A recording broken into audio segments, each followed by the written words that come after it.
तो सामग्री क्या होनी चाहिए, एक तो इस पे बात कर लेते हैं और दूसरा हम बात कर लेते हैं कि कैसे इसको मैनेज कैसे करें।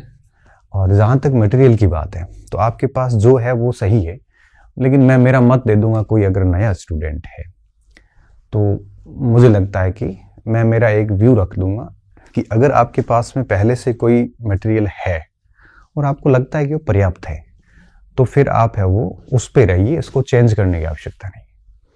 आपने अगर कोचिंग कहीं पढ़ रखी है और आपने उसके नोट्स वगैरह बढ़िया बना रखे हैं, उसका कंटेंट आपके पास है, तो मुझे लगता है वो कंटेंट चलने दीजिए, आपको बुक्स लेने की आवश्यकता नहीं है, ठीक है ना। क्योंकि जो है वो उसको प्राथमिकता दीजिए, जो नहीं है आपके पास में तो फिर आप किताब ले सकते हो, ठीक है ना। और हमने नोट्स बना रखे, क्या मुझे भी किताब की आवश्यकता पड़ेगी? तो मैं तो ये कहूँगा कि मेरे से ही क्यों, राजस्थान की किसी भी संस्था से आपने पढ़ा है, नोट्स बना लिए हैं, तो आपको फिर किताबों की आवश्यकता नहीं है, क्योंकि एक दो सवाल का इधर उधर चलता रहता है, ठीक है। मटेरियल जितना लिमिटेड होता है उतना ज़्यादा बढ़िया रहता है। अच्छा, अगर आपके ये पोर्शन बहुत ठीक है गणित का, तो मुझे लगता है इन किताबों की आपको आवश्यकता नहीं है, क्योंकि आप तो लास्ट में 15 दिन लास्ट में भी देख लिया तब भी आप इसके पूरे करके आओगे। इसकी आवश्यकता रहती है आर्ट्स वालों को जिनका ये पोर्शन ठीक नहीं है। अच्छा, यहाँ पे आप किसी की कोचिंग भी कर सकते हैं, क्योंकि गणित वगैरह समझ में नहीं आता है तो एक बार किसी शिक्षक से पढ़ के नोट्स बना लेंगे तो मुझे लगता है कि चीज़ें जल्दी समझ में आ जाएगी और आप किताब से नहीं निकाल पाओगे जो पहले पढ़ा हुआ नहीं है, तो आप आराम से इसको कर लोगे। क्योंकि एक अच्छा स्टूडेंट वो माना जाता है जो अपनी आवश्यकता के अनुसार चीज़ें सेलेक्ट करके पढ़ता है, ठीक है। पूरा का पूरा कोर्स पढ़ने की बजाय मुझे लगता है जैसे मेरा गणित इंग्लिश ठीक नहीं है तो मैं केवल वही पोर्शन पढ़ लूँ, मुझे लगता है मेरा राजस्थान इतिहास अच्छा है तो मुझे कोचिंग की आवश्यकता नहीं, मुझे उसको किताब से पढ़ लेना चाहिए। मुझे लगता है कि इस शिक्षक का ये पोर्शन अच्छा है तो मैं उस शिक्षक से वही पढ़ लूँ, मुझे लगता है कि उस शिक्षक का ये पोर्शन ठीक है तो मैं वहां से उतना पढ़ लूँ। तो आपको ना ऐसा सेलेक्ट करना आना चाहिए, एक अच्छा विद्यार्थी वो होता है। हमें ऐसा नहीं करना है कि एक कोर्स ले लिया और जिसमें 800 क्लासेज है 800 की 800 पढ़ लिया, ऐसा नहीं करें। इससे बेहतर ये होता है कि आपका पोर्शन कमजोर कौन सा है वो वहां से कर लो आप। जो पोर्शन आपका अच्छा है उसकी वीडियोस देखने के टाइम खराब करने की आवश्यकता होती नहीं है जनरली। फिर आती हिंदी। अब हिंदी क्या है कि हर व्यक्ति इसमें एक सहज होता है, उसको ज्यादा दिक्कत नहीं है। और मुझे लगता है कि 9 से लेकर 12 तक की पुस्तक कोई ले लो और व्याकरण भाष्य वगैरह आती है। मेरे पास भी इसकी सॉफ्ट कॉपी पड़ी है, मैं उसको टेलीग्राम पे डाल दूंगा, आप उसको देख सकते हो। मुझे लगता है हार्ड कॉपी लेके आओ, सॉफ्ट कॉपियों से पढ़ा नहीं जाता। इंग्लिश की बात आती है, इंग्लिश में आपके पास में देखो जिसका बहुत अच्छा है उसको तो दिक्कत नहीं है, उनको थोड़ा बहुत देखना होता है। जिसका अच्छा नहीं है, लूसेंट के एक ग्रामर की किताब आती है हाई स्कूल ग्रामर, आप मुझे लगता है उसको से ये सब देख लेना चाहिए, उसमें बड़े आसान से है। लूसेंट की हाई स्कूल ग्रामर आती है, उससे देख सकते हो। अगर आप चाहोगे नहीं हम और एडवांस करना चाहते हैं तो फिर तो एडवांस की तो कोई कमी नहीं है, रैंड एंड मार्टिन से लेके और आपको एक युवाम की ग्रामर भी आती है, बहुत अच्छी किताब आती है, तो वहां से भी आप कर सकते हो, है ना।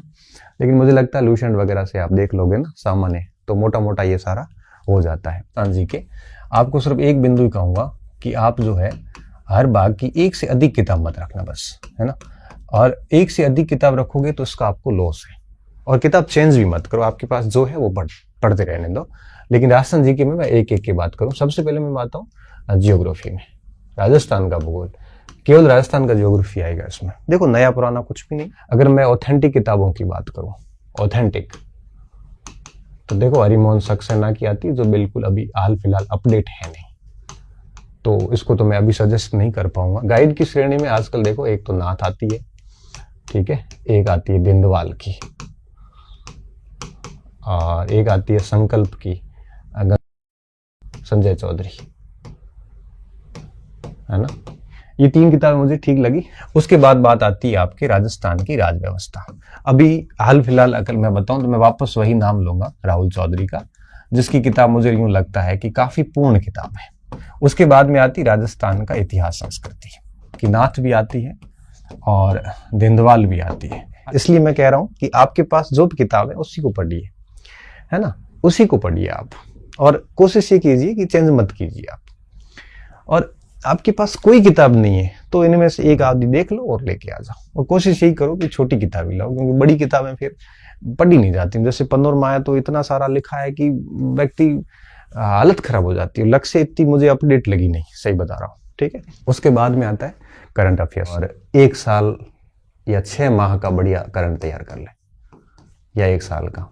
और आप मंथली मूमल भी पढ़ते रहें साथ साथ में, मंथली मूमल पढ़ लें, और लास्ट में परीक्षा के टाइम में 2-3 महीने पहले इनका कोई विशेषांक आ जाएगा, नाथ वगैरह का, या फिर और किसी का आ जाता है, तो विशेषांक से पढ़ लेना। समसामयिक की भी अच्छा हो जाता है। हाँ, बिल्कुल ऐसा नहीं है कि अभी बिल्कुल छोड़ दो, टाइम मिलता है तो मंथली मूमल ला के पढ़ते रहो। अब देखो, विज्ञान 9-10th की किताब आप देख सकते हो, और उनमें ये सारे पोर्शन है। आप क्या करना, उन टॉपिक को फोटोकॉपी करवा के एक छोटी बुकलेट बना के और उसको पढ़ लेना, तो उसमें साइंस के ये पोर्शन आ जाते हैं। और आप इसकी कोचिंग भी कर सकते हैं। विज्ञान का भाग किसी अच्छे शिक्षक से पढ़ लोगे तो मुझे लगता है कि उसको भी आप आराम से कर सकते हो, और किताब से भी कर सकते हो, साथ में कोचिंग भी कर लो। अब बात आती है इसको मैनेज कैसे करना है। एक एक यूनिट पूरी करिए, है ना। जो सबसे कमजोर यूनिट है वो आप पहले शुरू करिए। जैसे जैसे मैं होता तो क्या करता, सबसे पहले विज्ञान, गणित और ये करता 1-2 महीने बढ़िया टाइम पे ये हो गया। फिर जैसे मान लो मुझे, जैसे मेरा भूगोल कमजोर है तो मैं भूगोल कर ला, नहीं कमजोर नहीं, मैं नॉर्मली बात कर रहा हूँ। हिस्ट्री को करना, हिस्ट्री जैसा। तो ऐसे करते करते कमजोर जो भाग है वो रैंडम लेने शुरू कर दो, एक पढ़ा फिर दूसरा ले लो,